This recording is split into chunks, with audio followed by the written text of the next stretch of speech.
오늘 주시는 하나님의 말씀은 욥기 1장 6절에서 12절 말씀입니다. 하루는 하나님의 아들들이 와서 여호와 앞에 섰고 사탄도 그들 가운데에 온지라. 여호와께서 사탄에게 이르시되 내가 어디서 왔느냐? 사탄이 여호와께 대답하여 이르되 땅을 두루돌아 여기저기 다녀왔나이다. 여호와께서 사탄에게 이르시되 내가 내 종 욥을 주의하여 보았느냐? 그와 같이 온전하고 정직하여 하나님을 경외하며 악에서 떠난 자는 세상에 없느니라. 사탄이 여호와께 대답하여 이르되 욥이 어찌 까닭없이 하나님을 경외하리이까? 주께서 그와 그의 집과 그의 모든 소유물을 울타리로 두르실 때문 아니냐이까? 주께서 그의 손으로 하는 바를 복되게 하사 그의 소유물이 땅에 넘치게 하셨음이니이다. 이제 주의 손을 펴서 그의 모든 소유물을 치소서. 그리하시면 틀림없이 주를 향하여 욕하지 않겠나이까? 여호와께서 사탄에게 이르시되 내가 그의 소유물을 다 내 손에 맡기노라. 다만 그의 몸에는 내 손을 대지 말지니라. 사탄이 곧 여호와 앞에서 물러가니라. 아멘. 오늘 말씀은 윤성근이라고 하는 한 헌책방 대표의 이야기로 시작하고자 합니다. 그분이 헌책방 일을 한 지 한 10년 정도 지났을 때에 모 중학교 교사의 전화를 한 통 받았는데요. 거기서 이런 제안을 받았습니다. 방학을 앞두고 진로 탐색 수업이라는 특별한 기획을 그 학교에서 했는데 학생들에게 사람들이 어떤 직업을 가지고 생활하는지 생생한 이야기를 들려주고 싶다. 그런 의도에서 기획을 해서 그 헌책방 주인이 당첨이 된 것입니다. 되어서 당신이 오셔서 특강 형식으로 1시간 정도 학생들 앞에서 이야기를 해달라 하는 것이었고 그 헌책방 주인만 섭외된 것이 아니라 다른 몇 종류의 우리 직업을 가진 분들도 섭외가 되었는데 발레리나, 웹툰 작가, 작곡가, 팟캐스트 진행자, 부동산 경매사, 외환관리사 이런 분들을 섭외를 하고 그 중에 하나로서 우리 헌책방 우리 사장님도 모셨다는 것이죠. 그래서 이야기를 들어보니까 학생들에게 도움이 될 것도 같고 흥미롭고 해서 수락을 했습니다. 가겠노라고. 그러면서 생각이 들기를 외환관리사 같은 그런 어렵고 딱딱한 것이 중학생들에게 무슨 도움이 될까? 아이들에게 무슨 흥미가 있어서 그런 강의를 들을까? 이렇게 생각을 하고서 자기가 하는 헌책방은 너무 재미있을 것이고 수많은 책들이 들어왔다 나가고 하는 가운데 일어나는 일들에 대해서 학생들이 궁금해할 것이고 그래 질문을 하면 나는 대답을 이렇게 하고 하면서 이렇게 즐거운 상상을 하면서 그날을 기다렸습니다. 그런데 막상 그날이 되니까 그날은 즐거운 날이 아니라 괴로운 날로 변했어요. 왜냐하면 아이들이 지절기되는 소리가 있는데 자기 교실에 있는 것이 아니라 전부 다른 교실에서 들리는 소리. 이상하게도 말쑥하게 차려입고 칠판 앞에 서 있는 헌책방이라는 그 강의실에는 단 한 명도 들어오지 않더라는 겁니다. 그래서 이상해서 한번 나가서 둘러보니까 다른 방에는 다 10명 이상씩 학생들이 몰려서 얘기도 하고 이야기도 듣고 하는 거예요. 그래서 하는 수 없이 폐강이 된 강의실에서 자기를 초청해 준 선생님과 썰렁하게 차 한잔을 하고 그리고 돌아왔다고 해요. 돌아오면서 하는 드는 생각이 이제는 남의 직업을 낮추거나 비웃지 말아야 되겠다 하는 그런 다짐을 했고요. 그러면서 한마디 덧붙이는 것이 이제 저의 눈에 들어왔습니다. 그래서 오늘 이 말씀을 드리는 것입니다. 그가 한마디 덧붙이는 말이 무엇이냐면은 이번 일은 그런 깨달음을 주려는 신의 계획이 있었나 보다. 예. 이번 일은 다른 사람의 직업을 함부로 얕보거나 비웃지 말라고 나에게 깨달음을 주시려는 신의 계획이 있었나 보다. 아마 이분은 하나님을 믿는 사람인지 안 믿는 사람인지 모르겠어요. 믿는 사람 같았으면 하나님의 계획이 뜻이 있었는가 보다 그렇게 이야기했겠죠. 그래서 이 이야기를 딱 보는 순간에 사람은 그런 경우가 많다는 것을 생각해 보았습니다. 우리도 살아가면서 어떤 이해되지 못한 일들 만났을 때, 뜻밖의 경우를 당할 때, 또 이런저런 일들이 일어날 때 우리가 하는 말이 이거는 하늘의 뜻이 있었는가 보다. 하늘의 계획이, 하나님의 계획이 우리 믿는 자니까 먼저 계셨는가 보다. 이렇게 이제 생각을 하는 것이죠. 신의 계획이 있었다. 이 말씀이 과연 성경적 근거가 있고 신앙적으로 합당한 말씀인가를 우리가 먼저 보아야 합니다. 그래서 이 말씀을 우리가 생각하기 위해서 오늘 욥의 말씀을 기억해 봅니다. 욥의 이야기는 여러분 잘 아시죠?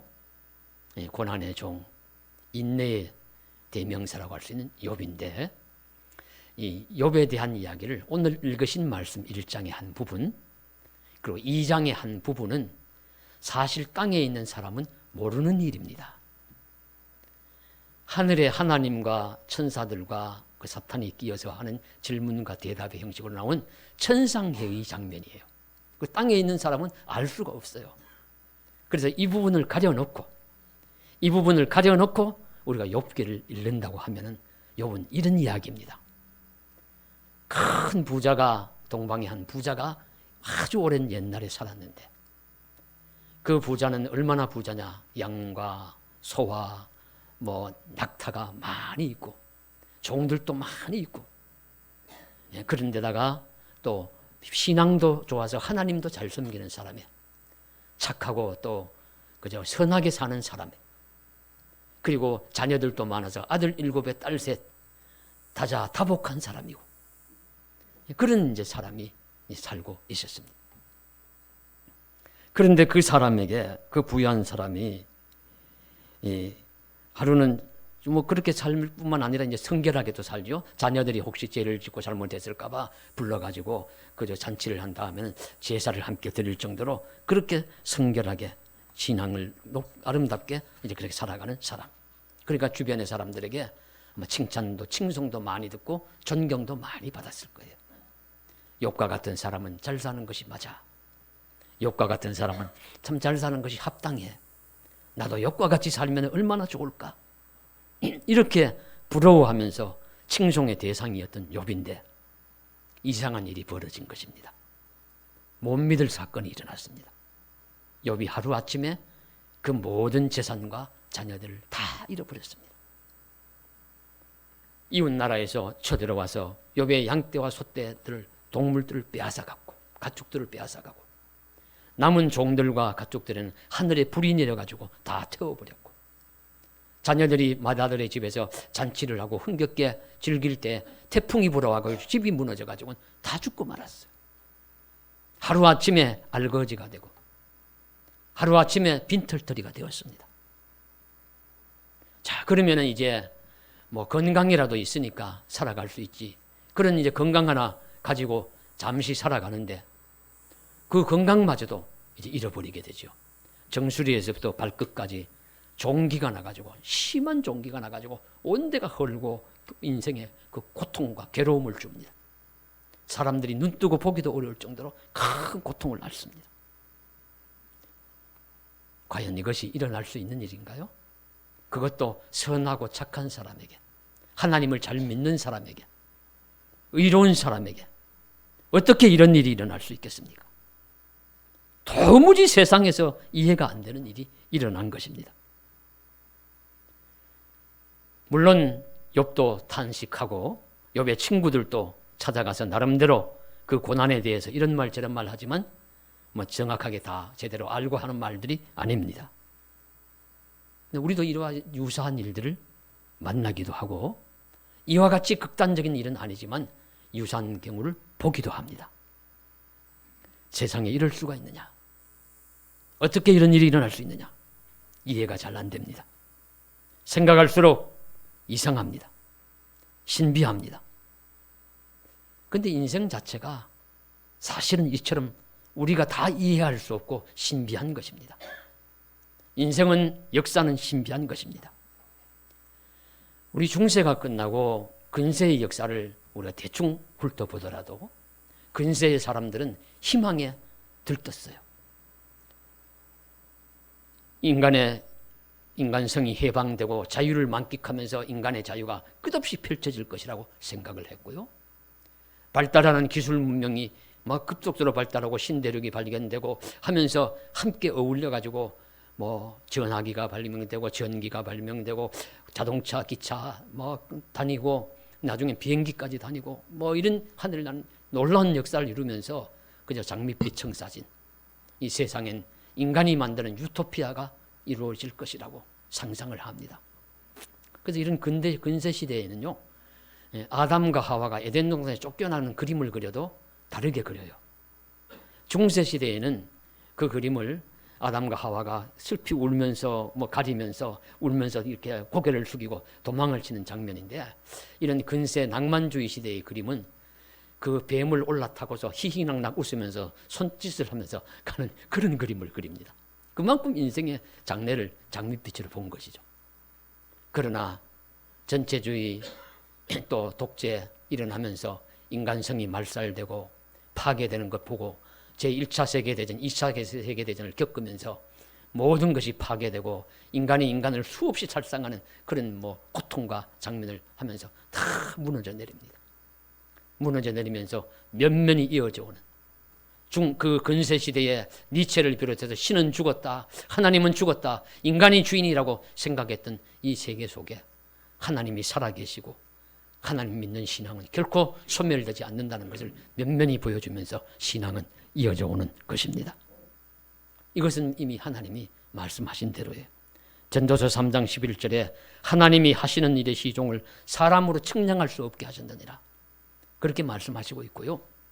또 사람이 능력을 가지고 힘이 있고 지혜가 있다고 다 잘 되는 것이 아니라 그런 사람이 다 이기고 승리하고 차지하는 것이 아니라는 것을 말씀하시는 전도서 9장 11절에서도 내가 다시 해 아래에서 보니 빠른 경주자들이라고 선착하는 것이 아니며 용사들이라고 전쟁에 승리하는 것이 아니며 지혜자들이라고 음식물을 얻는 것이 아니며 명철자들이라고 재물을 얻는 것이 아니며 지식인들이라고 은총을 입는 것도 아니니 이는 시기와 기회는 그들 모두에게 임함이니라.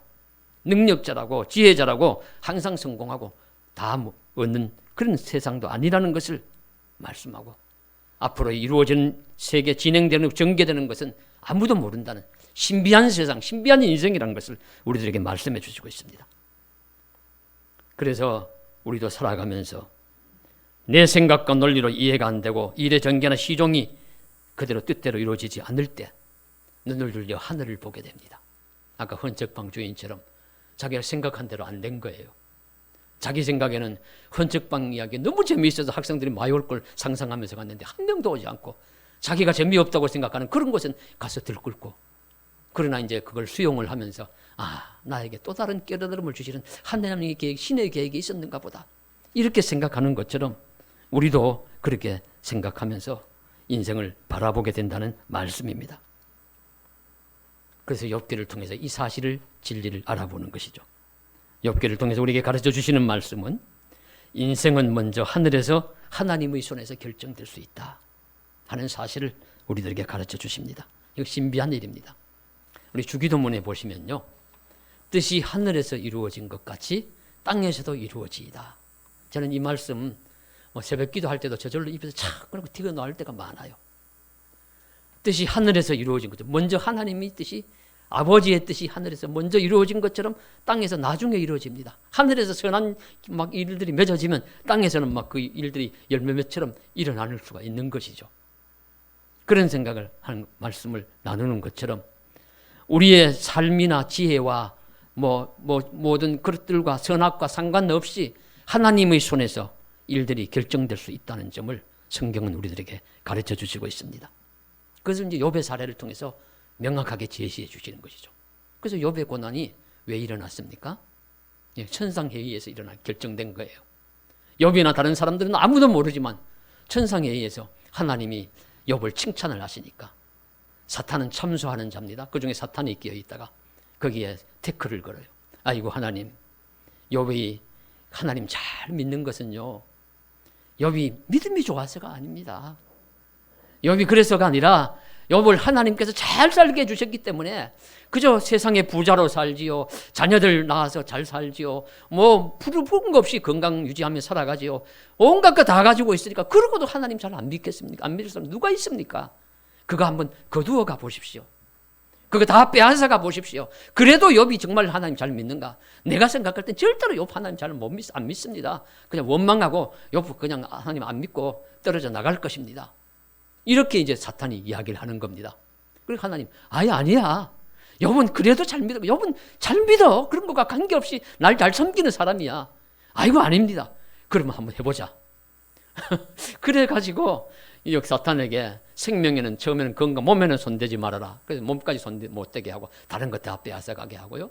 그 다음에 이제 그 다음에도 사탄이 굴복하지 않고, 아이고 그래도 건강이 있지 않습니까? 그러니까 그럼 건강마저 빼앗아가 봐라. 그 나머지는 생명은 손대지 말아라. 그래서 다 빼앗아갔다는 그런 말씀입니다. 결과는 어떻게 되었습니까? 다 빼앗아갔지만 욥은 원망보다도 참 이상하다, 탄식도 하고 슬픔을 토로도 하고 하나님과 사람 앞에 제발 내하고 한번 이 고통이 어떻게 된 일인지 따져봅시다 라는 이야기도 하지만 하나님을 원망하거나 하나님을 불신하거나 하나님을 떠나지를 않아요. 하나님의 말씀이 맞는 것입니다. 하나님이 이긴 것입니다. 그래서 이 말씀을 통해서 이 세상에서 우리가 당할 수 있는 고난은 우리가 알 수 없지만은 하늘에서 어떤 이루어진 그 일의 결과로서 이루어진 일일 수가 있는데, 욥이 당하는 것처럼 그런 슬픔과 고통과 애통함을 당할 수도 있지만 그러나 그건 잠시고 결국에는 하나님이 옳고 선한 것들로 우리에게 허락해 주신다는 그런 말씀을 하나님은 우리들에게 가르쳐 주시는 줄로 믿습니다. 그래서 인생은 신비한 것입니다.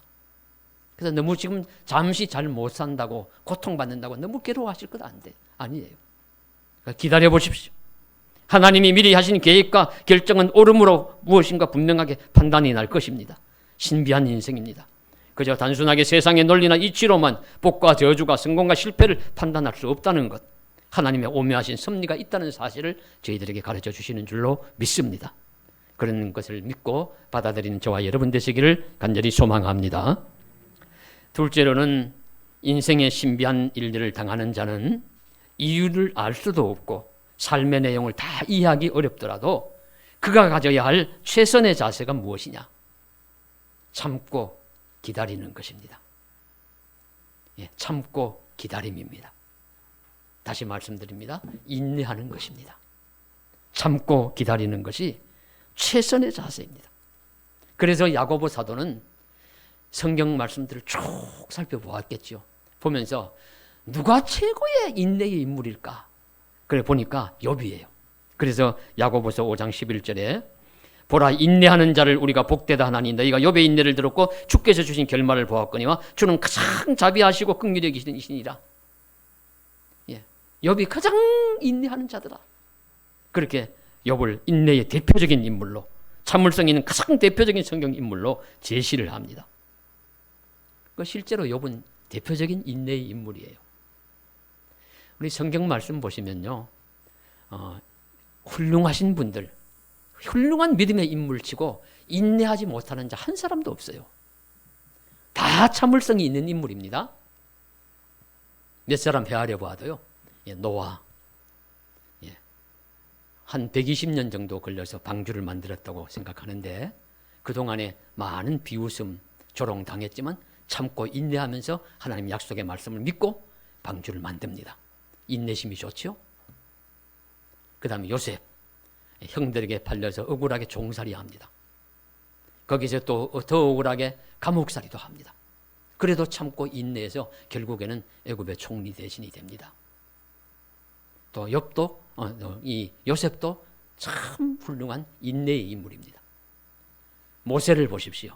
모세 왕궁에 40년, 그래도 광야에 가서 또 가족들과 자기 가정을 이루면서 40년, 그리고 이스라엘 지도자로서 40년인데 그 40년 인생 생각해 보아도요, 그저 평탄하지 않았을 것 같아요.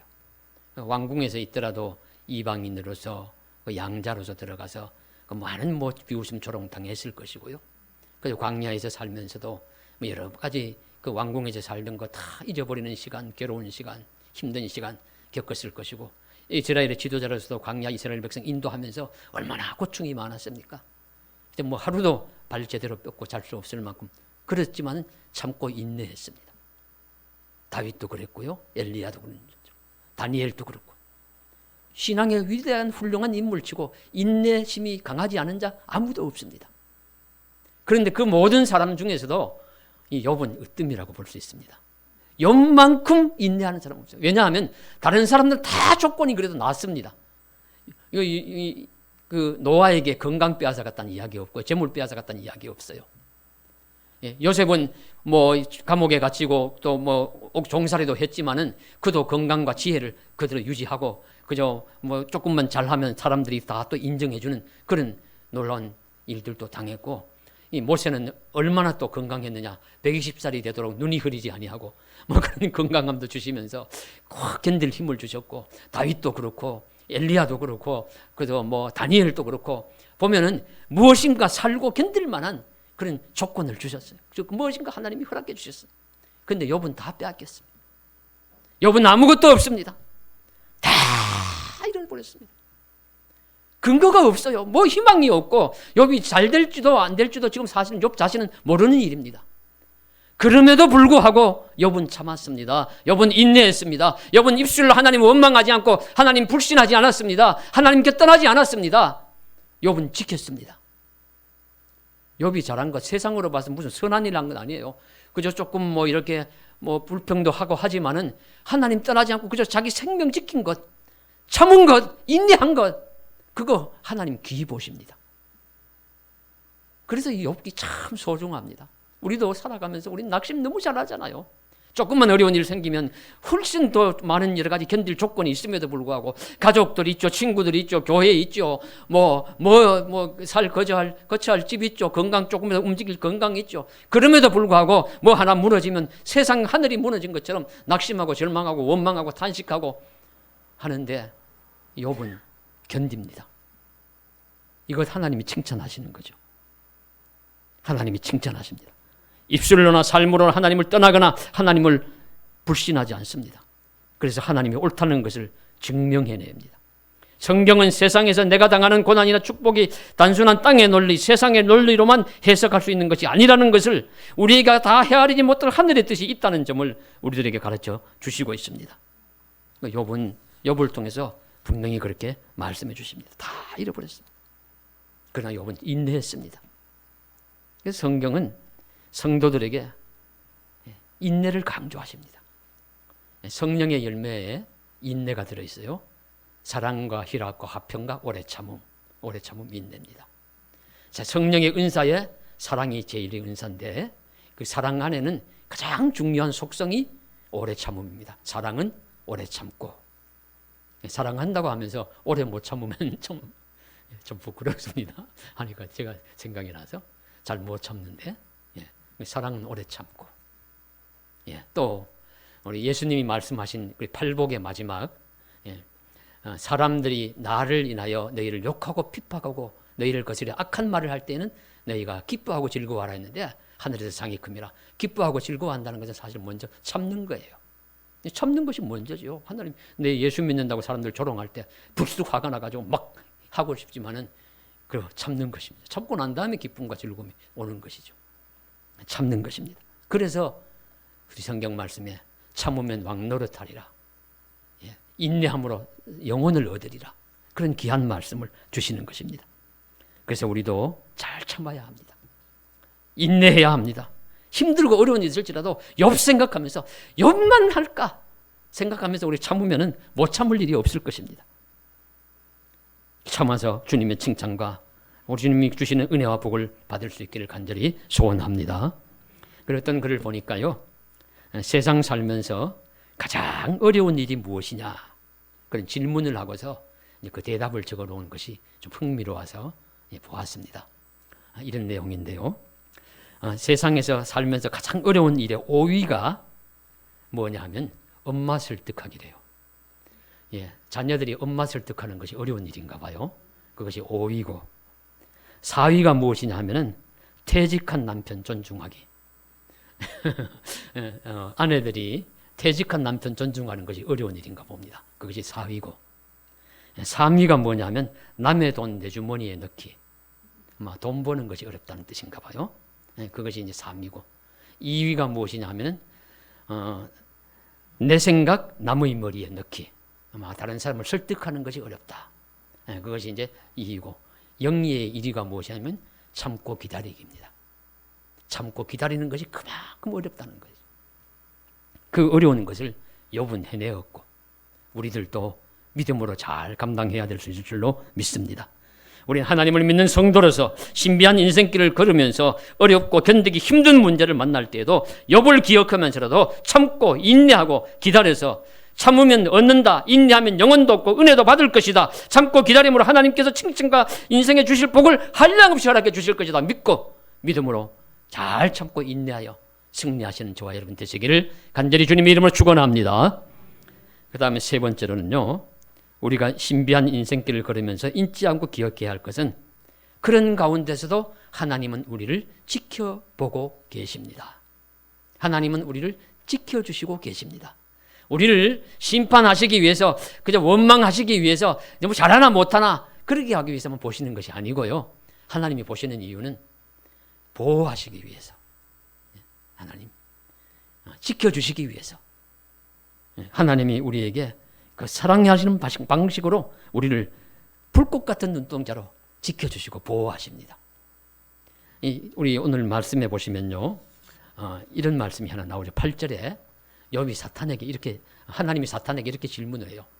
내가 내 종 욥을 주목해서 보았느냐, 주하여 보았느냐. 그래요. 이 말씀은 하나님은 욥을 주의해서 보았다는 뜻이죠. 대충 보신 것이 아니라 나는 욥을 주목하여 보고 있었다. 보니까 욥은 순전하고 착하고 참 하나님 나를 잘 믿는 그런 신실한 백성이더라. 하나님이 아셨다는 거예요. 그리고 사탄에게 마음대로 해봐라 그러고는 하나님 안 보셨을까요? 그래도 하나님 보고 계셨어요. 다 보고 계셨습니다. 욥이 다 멸망당하는 상황도 보고 고통당하는 상황도 보고 계셨고, 친구들에게 조롱당할 때도 보고 계셨고, 욥이 한탄하고 울부짖을 때도 보고 계셨고, 다 계속해서 욥을 하나님은 세밀하게 보고 계셨어요. 그래서 마지막 욥기 38장 이하에 가면 하나님이 나타나셔서 말씀하시는데, 제일 먼저 욥에게 너는 세상 이치 다 알지도 못하고 나 하나님에 대해서 다 알지도 못하면서 뭐 다 아는 것처럼 그렇게 말 많이 했느냐, 너 잘못했어, 그거 회개해야 돼. 그래가지고 욥이 회개합니다. 그 부분. 아이고 하나님, 제가 다 알지도 못하고 깨닫지도 못하는 일을 제 입술로 말했습니다. 제가 티끌과 제 가운데서 한하고 회개하나이다. 그걸 회개 받아내요. 그것도 잘못한 거다. 그리고 욥의 친구들에게 너희들은 욥만큼도 의롭지도 않으면서 욥보다 잘난 척하고 뭐 아는 것처럼 그걸 욥을 책망했느냐? 욥에게 가서 잘못했다고 해라. 그리고 욥에게 제물을 주고 욥이 제사를 드려서 모든 것 씻도록 해라. 그래서 그들이 그렇게 해서 욥과 친구들을 화해시킵니다. 화해해서 원상복귀 시키세요. 세상 사람들 욥 그저 좀 잘못되고 나니까 조롱하고 했던 것, 그 잘못했던 마음들 다 회개시키게 하시고 욥에게 그들의 마음이 하나님께로 욥에게로 돌아와 가지고 그 금고리 하나씩 가지고 욥에게 다 주면서 욥의 당했던 아픔을 슬퍼하면서 애통해하면서 함께 했을 때 욥이 그걸 일어나는 그 계기로 또 삼습니다. 하나님이 교통정리 다 해주셔요. 그동안 하나님이 다 욥을 보고 계셨다는 겁니다. 지켜주시려고, 보호하시려고, 그 이상은 손대지 못하도록 그 경계선을 딱 두시고 그 이상은 나가지 못하도록 딱 지켜보셨다는 것이죠. 얼마나 감사한 일입니까? 그 하나님은 우리들에게도 그렇게 지켜보고 계신다. 이것이 저와 여러분에게 큰 힘과 소망이 되시길 바랍니다. 힘들고 어려울 때요, 내가 어디까지 내려갈 것인가, 내가 어디까지 내려갈 것인가, 이런 생각 드실 때 있겠죠? 그러면 그래도 하나님은 이 하한선 정해놓고 미리 내가 얼마만큼 참느냐 보자, 너만큼 기다릴 수 있느냐 보자, 그러셨을 거예요. 그래서 우리에게 참는 거, 기다리는 거 보시고 그 이상 더 못 가도록 막아주시고, 때가 되시면 하나님이 우리를 또 회복시키셔서 욥과 같이, 욥은 이제 나중에 배가 되는 은혜를 다 얻어요. 그와 같은 큰 은총과 역사도 이루어 주실 줄로 믿습니다. 그래서 하나님이 욥을 지켜보고 계시는 것이 욥이 하나님을 배반하지 않는 삶의 근거예요. 내가 어떤 상황, 어떤 일을 말을 하더라도 하나님 날 떠나시지 않고 지켜보고 계실 거야. 저와 여러분도 하나님이 지켜보고 계십니다. 하나님이 붙드십니다. 하나님이 사랑해 주십니다. 하나님이 인도해 주실 것입니다. 하나님이 도와주실 것입니다. 하나님이 보호해 주실 것입니다. 믿고 믿음으로 잘 하나님을 섬길 수 있는 저와 여러분 되시기를 간절히 소망합니다. 그래서 이것이 오늘 우리들에게도 신비한 인생길을 살아가면서 잊지 말아야 할 성경의 가르침입니다. 하나님이 나를 지켜보고 계신다. 나를 자세히 주목하고 계시고 내 상황과 형편을 알고 계신다. 말씀드린 바와 같이 심판하려고 보시는 것이 아니라 나를 보호하시려고, 나를 지켜주시려고 보고 계신다. 그래서 우리에게 일어나는 일들에 대해서 우리 자신도 잘 모르지만, 그건 신비하지만 하나님은 아시고 계시고 다 계획하고 계시고 알고 계시고 보고 계시고 힘주시고 격려하실 것이다. 그렇게 믿음으로 잘 받아들이시길 원합니다. 우리 주님 가르치신 기도를 기억합니다. 아버지의 뜻이 하늘에서 이루어진 것처럼 땅에서도 이루어지이다. 하늘에서 이루어지는 아버지의 뜻은 우리를 해롭게 하지 않을 거예요. 그래서 그 하나님의 뜻이 하늘에서 이루어진 것 같이 땅에서 이루어질 줄 믿고 우리 복된 결말 허락하여 주실 줄 믿고 생명의 길, 은혜 충만한 삶 잘 살아가시는 저와 여러분 되시기를 주님의 이름으로 간절히 축복합니다. 기도드리겠습니다. 사랑하는 하나님 아버지, 오늘 우리들에게도 은혜 베푸시고 힘 주시옵소서. 욥이 당한 일들은 세상에서 잘 당하기 어려운 일입니다. 이해가 안 됩니다. 또 그러나 그와 유사하게 세상에서는 고통당하는 분들도 있습니다. 묻지마 살인의 대상이 되기도 하고 또 어느 날 갑자기 큰 사고의 희생자가 되기도 합니다. 그러나 이런저런 일들 있을 때 그저 하나님이 예로 제시해 주신 것이고 우리는 붉고 겉한 눈동자로 지켜주시고 보호해 주실 줄로 믿습니다. 어디선가 하나님만이 아시는 경계선을 두시고 거기까지는 나가지 말아라, 더 이상은 손대지 말아라 하실 것입니다. 어떤 재앙이나 재난도 낮추심도 더 이상은 나아가지 않을 것입니다. 다시 우리를 높이실 때가 있고 회복시키실 때가 올 줄로 믿습니다. 주의 은혜 가운데 우리를 회복시키시고 도와주십시오. 우리를 사랑해 주십시오. 변함없이 불꽃 떴는 눈동자로 인도해 주십시오. 지켜주십시오. 주님 도와주십시오. 그리하여서 찬송하며 감사하며 그저 복된 모습으로 살아갈 수 있도록 축복해 주십시오. 늘 도와주실 줄 믿사오고 예수님 이름 받들어 간절히 기도드리옵나이다. 아멘.